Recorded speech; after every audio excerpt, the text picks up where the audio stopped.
Discussion keeps the world turning. This is Roundtable. You're listening to Roundtable with myself, Heyang. I'm joined by Yushun in the studio and also Steve Hatherly in the studio as well. Coming up, imagine you're launching a new product in 2024. Who would be the best spokesperson? A celebrity endorser or the company's founder or CEO? These days, more and more founders and CEOs are stepping into the spotlight as the face of their brands. Does this help the brand to build trust and credibility, or does it create risks if that person's reputation takes a hit? Our podcast listeners can find us at Roundtable China on Apple Podcast. Now let's move on to the next topic of today. Let's dive into the fascinating world of personal branding and business. Elon Musk has become a global household name, more or less, synonymous with Tesla and SpaceX. But he's not the only one making waves. Lei Jun, the founder of Xiaomi, has recently led his company into the electric vehicle market with success. As of March this year, nearly 200 automotive industry executives have joined microblog site Weibo, with 30% of them signing up just last year. It seems like personal branding is becoming a key strategy for many business leaders. So, do you agree that founders and CEOs, they are so closely connected to their brands at this moment? Yes, nowadays we can see a lot of these founders and CEOs are often closely associated with the brands they create or lead. Although they are not necessarily synonymous with the brand itself, a lot of consumers will link them with the image of the whole brand. Many examples both from global or domestic: Steve Jobs and now Tim Cook from Apple, right? We know that. Mark Zuckerberg from Meta, and also some Chinese brands such as Yu Minghong, the founder of education company New Oriental, and Dong Mingzhu, the chairwoman of the home appliances giant Gree Electric. So we can see recently the news of Xiaomi's automobile SU7 with 50,000 units in sales within just 27 minutes of its launch. This is an astonishing number for any car company, I think. Therefore, it has sparked online discussions about this phenomenon, with more and more CEOs of such companies, especially these tech companies, going to these live streams to sell products, open social media accounts to showcase their daily activities even, and acting as brand representatives. So I think this is also becoming a kind of promotion strategy nowadays. I looked it up because I'd never considered this question before. Why do some companies have a face to their brand and some other companies don't have a face to their brand? And where do consumers fit here? Like, what do they enjoy? So I found some business website that said a few of the reasons that consumers like it when a company has a face, for example, an Elon Musk, just to use him as an example. People can relate to a face. This is what they said. People can relate to a face. Everybody has a face. So when a company has a face, people like that. It makes them feel comfortable. They say that spokespeople are usually seen as credible and trustworthy and authoritative and authentic as well. And then brands that have a face, they help themselves to stand out because it makes them more memorable with consumers as well. When we think of Tesla, for example, why can we so easily remember Tesla? Part of the reason is because we think of Elon Musk first. That's the immediate association that our brains make, and that's why it can work for a brand. Okay, well, raise your hand if you've ever bought a product or service because of the CEO or founder's reputation or face. That's a good question. I don't see any hands shooting up. No, I don't think I have. And I'm trying to think if there's ever been like a spokesperson. We're talking CEOs here who are the faces, but have I ever made a purchase because of that? I think my answer would be no. That's also my point. I don't seem to like or buy any product just because of its founder, unless it's a kind of a small street stall where I really like the owner's personality or something, how they deal with people. So I visit it frequently. But for higher value products, I might still consider the quality or cost effectiveness or something like that to decide whether to buy this product. Have you? Not for any of these products that we're talking about, well, immediately associated to this discussion initially, but I'm a huge fan of fashion. And when I think about fashion, though, Oh, that's different. That's designer, or like designer can decide you to buy or not, right? So the designer definitely becomes a main draw to how you feel about a brand. But a lot of the famous designer houses today that we see in the shopping mall, their titular designer have passed away. For example, like Christian Dior. He's no longer with us for many years, but his original designs, for anybody who likes fashion, who looks into this stuff, you would have this image associated with the brand. But if you look at recent designs, so I guess it has an impact, maybe to a certain extent, but it's not exactly because. But it's more about the design than the right? person. Because you might think, oh, Gianni Versace was this incredible human, but if the designs aren't good, you're not just going to buy them anyway. That's true. Right? So it's still the design. Yeah, but I think you're on to something there, perhaps. Have you ever heard of the halo effect before? Where you just see the spokesperson of a company or a brand and you have a good opinion about who they are. The example that I always think of is Matthew McConaughey, the actor in True America. Detective. Yeah, right. He's the spokesperson or the face of a car company. Cadillac. I think it's Cadillac. I could be wrong. Don't quote me about that. But anyway, so he does these TV commercials where, he's driving in a car and he's like, oh, yeah, or whatever he says.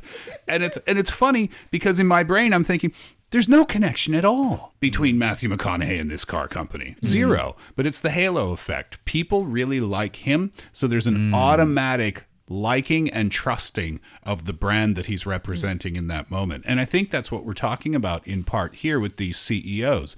You talk about Mark Zuckerberg. He always has had a pretty good reputation, right? He's a Really?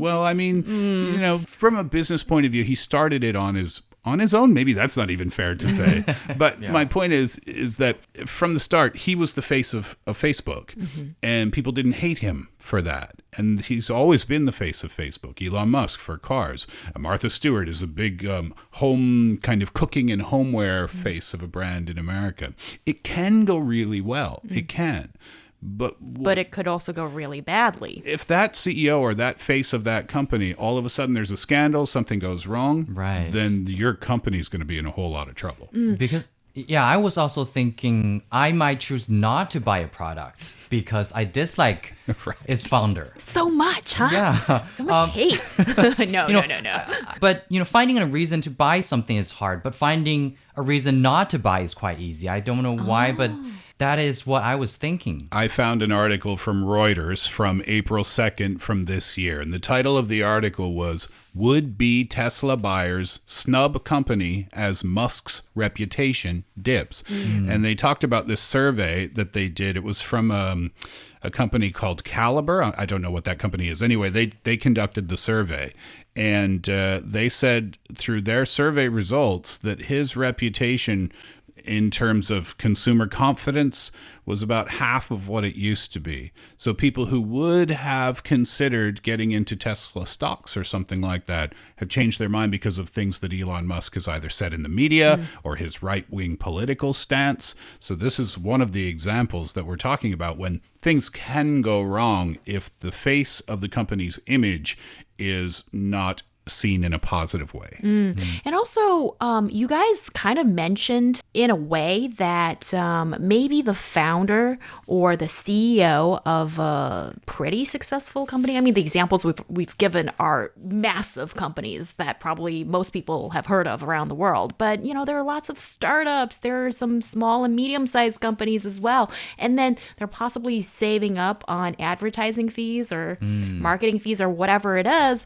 Why not just put your founder's face or name or short videos out promoting this company or brand or product. And then what I'm trying to drive home here is we possibly live in a society now in China, which is kind of different from decades ago. That is a successful business leader, him or herself, is enough for some idolization. Maybe, maybe not. It depends. You know, I remember seeing in Korea these TV commercials that come on like later at night, and it's some older man. He seems to be in his 60s, and he's selling some massage chair or something. And he's the founder of the company, and you can tell he's really happy to be in the TV commercial, right? I don't think that guy's influencing anybody to buy the massage chairs because he's the face of the company. But I could be wrong, because using him as the face, that's marketing to an older audience, right? You're not trying to convince a 21-year-old who's on Instagram 3 hours a day, you know, to try to buy an expensive massage chair. It can work. It depends on the market, and I think it depends on to whom you are advertising as well. Yeah, also I think this is kind of a cost-effective way to advertise their brands, because back then we can see a lot of these tech companies, especially I think phone brands, they like to hire celebrities to be their spokesperson with the goal of leveraging the celebrity's fame and influence to expand their user base. Now, if their own boss is the celebrity, it is definitely the most efficient approach. And also, I think we have that kind of mindset that we would like to go for somebody who has the authority. And for this brand, the CEO is the one who has the authority. Everyone likes to find someone in charge to deal with. For instance, when we encounter a problem in a restaurant, we would like to go for the manager, right?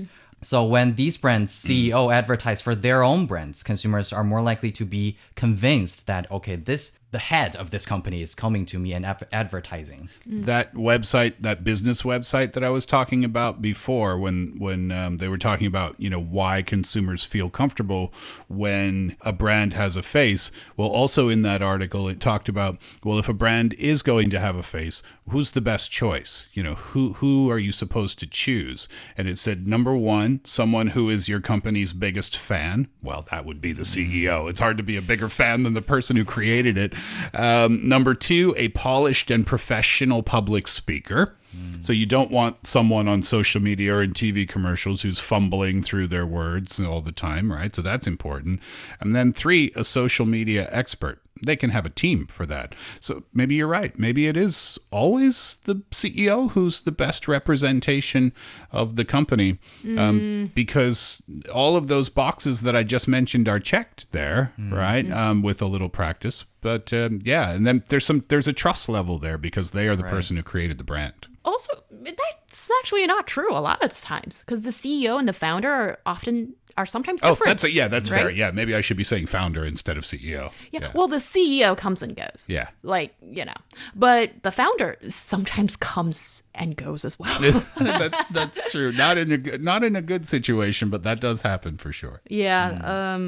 So I can understand for the average consumer, you want someone who really knows the product, who really knows what they're talking about.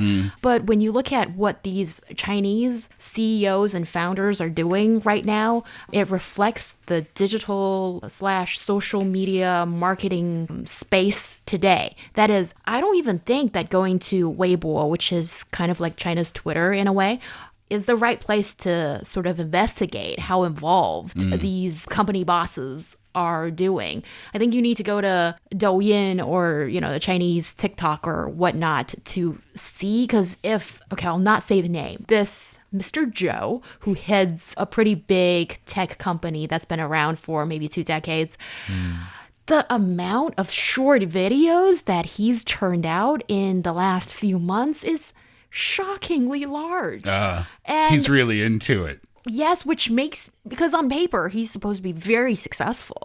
And then I wonder, if I'm a very successful business person, probably has my own private jet and a million things to do a day, would I be on social media all the time and do so many short videos? And also, it's really interesting. His style is not very polished. It's almost like, I just decided to do this. Yeah. And some of the content is interesting. So, Maybe- that's one example. And there's another example of this lady.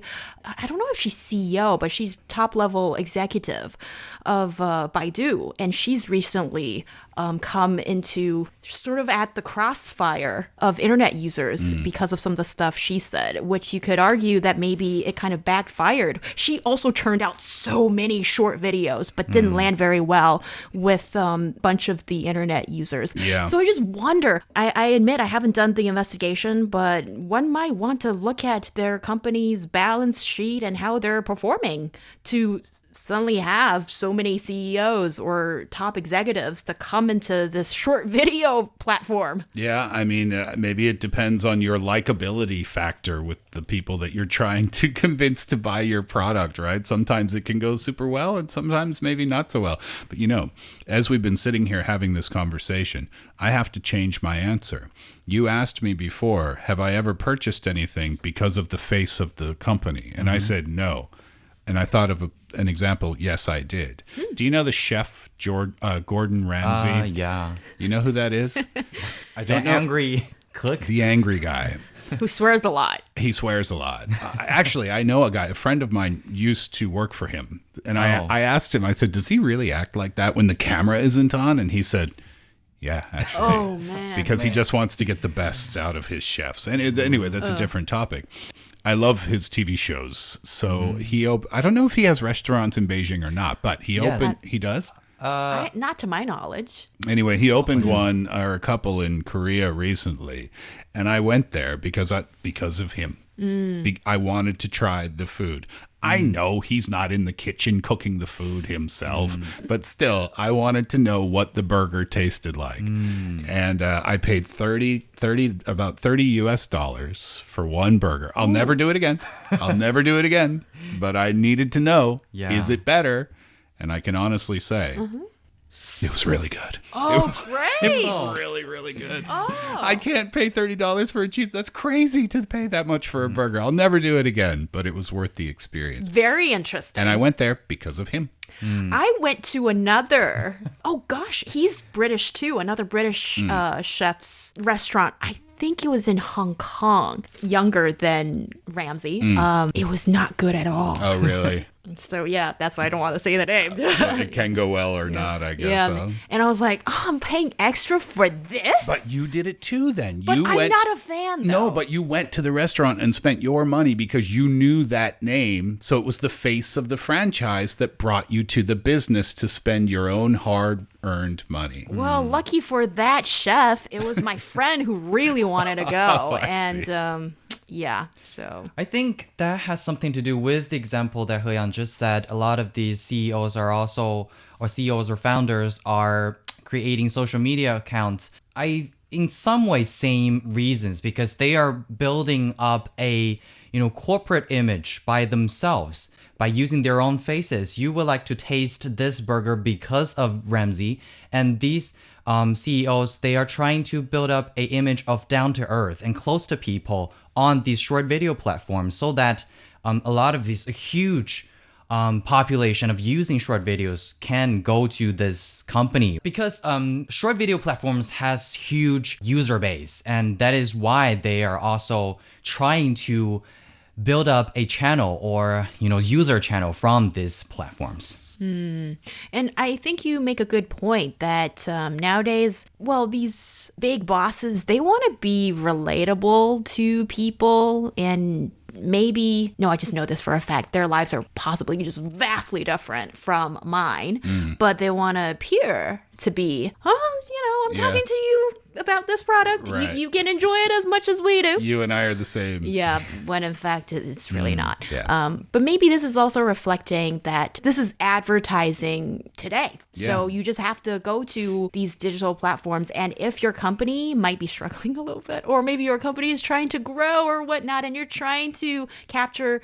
some younger audiences, then you got to go where the people are. You got to go where the people are, but you got to do it right. Because if you lose your audience, radio is the same. right? If we lose our audience, they're not coming back.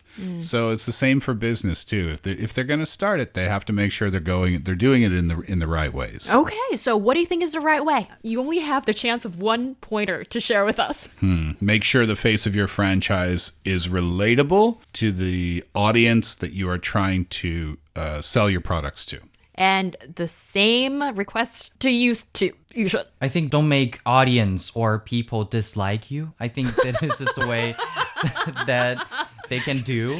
Because Don't be a jerk. Every little detail of what they do can lead to, I think, a lot of, stock price rising or down. I think you mean have like a squeaky clean image. Yeah. Right? So that there's no possibility of something coming up that could make people really dislike you. Yes, because they're representing the whole image of their whole brand. But my friend, who today wants to, I wouldn't say idolize, but really like a squeaky, clean, pristine image of anyone? Isn't that just like the boringest thing in the world and doesn't have any characteristic that even, shows off the brand or product? It's like, oh, we're the perfect brand. We're like germ-free. I mean, I guess, germ-free, yeah. So if you're selling sanitizer. Well, yeah, like if the spokesperson of, my toothbrush has some sort of scandal on the internet, I don't really care. It doesn't really affect me buying something. I guess it all depends on the product. It all depends on the purpose. It all depends on what goes wrong or what goes right. I don't think it's easy to give a definitive answer here. There's a lot of gray, I think. Yeah, well, I suppose successful companies must strive to build a strong corporate brand that transcends any single individual, in my opinion, and supported by robust, and I suppose, well, the lessons that we discussed today serve as a reminder that while personal branding can be a powerful tool, but it should be balanced with a focus on building a sustainable and resilient business model. Think about that. Coming up next, let's have a moment of heart to heart. You ask. We answer. Round Table. Heart to heart. We've dipped into our mailbag and we'll respond to an email question today. Here it goes. Hi, Roundtable team. This is David Kwan writing from Chengdu. Recently, I've noticed many more live streamers dancing and singing on the streets. I understand that this is how they make a living, and I do not intend to pass judgment. But it has become quite annoying to hear the same noise repeated every day. Take the example of a live stream host who sells watermelons through Douyin, and I'm concerned about the strain on his voice from screaming every day. I intentionally decided not to give out the name of this Douyin person. Okay, so what are your thoughts on this matter? And I would appreciate hearing your perspectives. I think I need a little backstory. I'm new to the country, so I need a little backstory on what this is all about. All right. Well, live stream selling taps into the evolving consumer behavior and preferences, particularly among the ultra-connected consumers in China. It caters to the desire for interactive, entertaining, and social shopping experiences. Basically, you are on these platforms on your phone or in front of a computer, and that person's talking to you live. Okay. And a whole bunch of people, probably millions of users, but you leave messages and everything's interactive live, and then you shop in that live streaming booth on the internet. It's like live stream social media home shopping, kind of? Yes. Yeah, kind of thing. Kind of like And that. they are, I think why David is annoyed by them is because they are live streaming in some of these public areas, and that is affecting them. And They're in a public shared space, but they're Right. using that public shared space for their own personal gain. Yes. And can I just also please add one point that just by the tone of the email, this live streamer is possibly conducting the business maybe outside of David's home or something like that. To the point where David is personally affected by this. He's constantly getting updated with watermelon prices every 15 minutes by the sounds of things. Yeah, and they're shouting. So I was thinking that is actually the point of we are discussing, because if they are not bothering anyone else, or causing harm, I would say. It's really their thing to do or their business. Everyone has their own way of making a living, I have to say. And in the digital age, content creation has opened up a vast array of opportunities for people to, no matter it's earn money or make a living in unconventional ways. So, of course, we can see some instances where their, live streaming on the streets affects others, such as occupying the pathways and attractions for extended time. So we can actually see recently some attractions like a Forbidden City have introduced new regulations that prohibit commercial live streaming within the premises. So related regulations are also very important in this way. And from a broader perspective, I think the internet has making the entertainment more personalized and wider. These content creators often build communities around their unique styles. Their audiences tune in because they find something entertaining or relatable or useful in that content. So yeah, I mean, if we think of buskers as an example, people who go out and set up to play their guitar or play their instrument and sing for people and hopefully make a little bit of money too.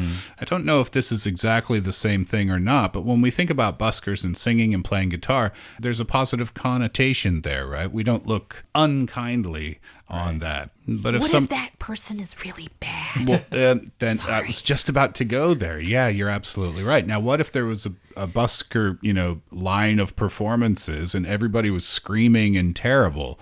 Would people be put off and bothered by that? Now, imagine that those buskers are all performing on your street where you live. David, I think I'm in agreement with you on this. David, if this is where you live, then I have sympathy for you. But if it's not where you live and it's just out in the community somewhere, as long as that person, the watermelon guy, isn't breaking any rules or breaking any laws, then I don't think there's too much you can do about that other than email us. Well, if it's busking, that's street performing and those kind of things in China, in most places, I believe you have to apply for a license. For a permit. Yeah, to do that. So I would think it should be, I would think, the same for people who are live streaming, but maybe it's unprecedented.